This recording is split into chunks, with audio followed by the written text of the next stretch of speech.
So, towards our ambition that if you don't want to, you never have to come to Dopplr.com.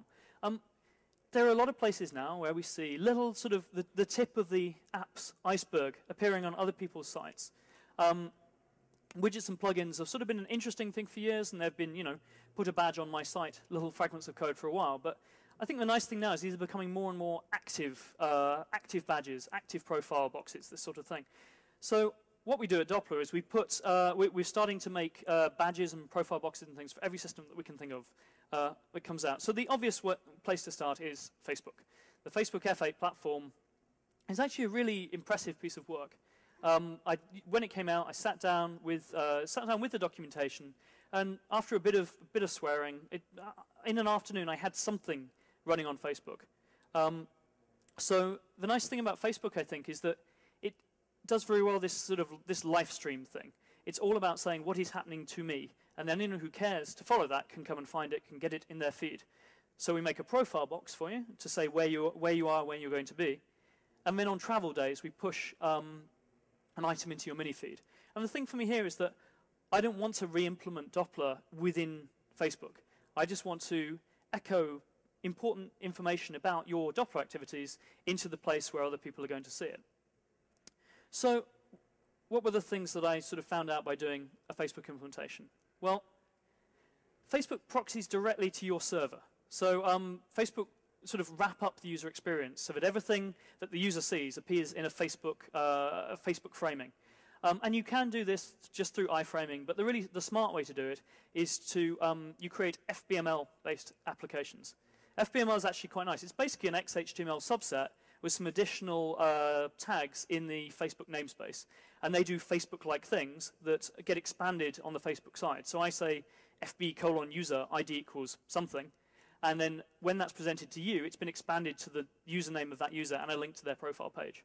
So by doing this, they're sort of providing a nice controlled experience while still giving us quite a lot of flexibility.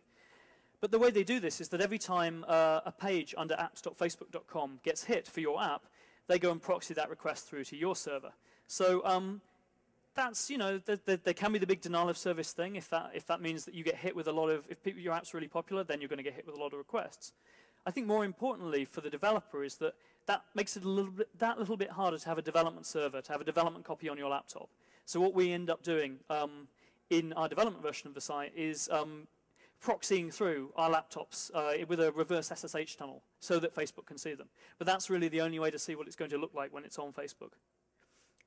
So they, when they take this FBML, they rewrite it into something that sits happily in their page.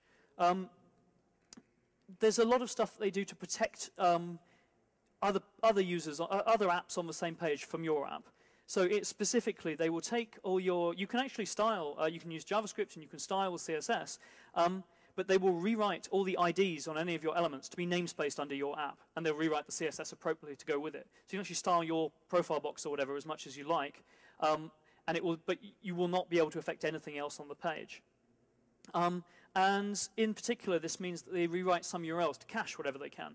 So if you use images within a profile box, they rewrite them, they go and request them once, and then they rewrite the URL for the image to a Facebook caching server. Now that's great because you're not going to be hit with all these image requests, but also it means you've got to think carefully about a remote cache expiry. If you want to include dynamic images, then you're going to have to do something to make sure they do get refreshed when you mean them to be refreshed. And also in the name of good user experience, Facebook, when they make a sub request to you, they expect you to respond quickly. I don't know off the top of my head what the exact figure is, but it seems to be, if you take longer than 7 seconds to build what they want back from you, then you get a nice friendly screen saying, Facebook and Dopplr are still working together to make this app better. Please check back in a little while. And that can just happen arbitrarily. So we had a huge spike in traffic last week after we made a bunch of announcements, and there was a nasty bug in our search box that meant that some requests were taking a minute or two to serve, and that was using up our mongrel app servers, and Facebook wasn't seeing the requests it needed to see, so the responses it needed to see. So for one afternoon, we essentially took ourselves off Facebook. So there are a couple of approaches to it. One is obviously just to be really minimal in the stuff that you provide to Facebook to go in their livery. Another is, and what we will probably do, is to sort of federate out your Facebook app servers so that everything under your Facebook namespace of your URLs is being served by some dedicated servers. Now, the whole process was made much, much simpler for me by RFacebook. RFacebook is a really lovely Ruby library that also has Rails plugins. And you can essentially, again, with the nice kind of DSL one-liner style of Rails plugins, you say things like, this Facebook controller requires application added. So they have to have added the application to their profile page before they're allowed to use any of the URLs in your Facebook controller. And it works really, really nicely. So if you don't use Facebook, what if you have a website?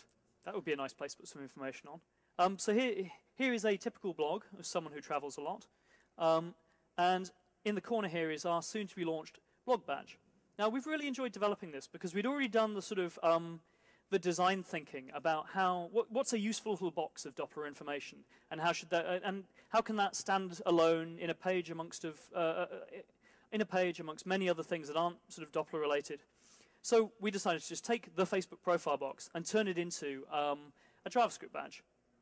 Now, coincidentally, just around the time we were planning this, got an email from Christian Harmon at Yahoo, who's been advocating unobtrusive JavaScript as like the only way to go when you're going to put something in someone else's page.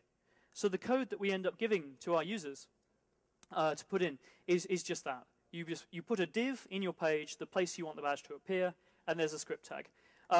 But actually, that's the piece of code we give out for pasting because it's the simplest one. Equally, you can put the script tag in the head and the div wherever you like. Or, in fact, if you leave out the div, the script that runs there will do a document.write at wherever it is in the document. So we try and cater for people who have different styles of validation, who have different access to different parts of their HTML because of their blogging engine, and so forth. And yeah, I like this idea that Christian has been putting around, that the JavaScript is just another layer in your web page sort of hierarchy. It's the thing that adds behavior to elements. So you don't think about it as a thing that's it's not an on-click handler. It's just another, it's a behavioral style on an element. So that's the way we like to think about it. So there's a really nice piece of code that came around that we started using for this, which is one of the nicest things that modern JavaScript libraries do for you is provide a real onload event. Not an onload that fires as soon as once the page is completely finished loading and all the images are loaded too, but one that fires at the appropriate time. So the DOM tree is all ready, and you can start as a enhancement. You can start plugging things into that page. So we use jQuery on Dopplr.com as our provider for this stuff. But when we're providing a badge for someone else's site, well, we want to serve you up as little as possible. We don't want to add to your page weight. So this very compact 7 or so lines of code works with Safari and IE6 and Opera and Firefox. And the function in the middle of there where it says make the badge, that will get called at a reasonable time before all the images are finished loading, but after the DOM is ready. Which means that we can then reliably go, you can put the div anywhere you like and the script tag anywhere else you like in the page, and the script will only run at the right time and drop its content in there.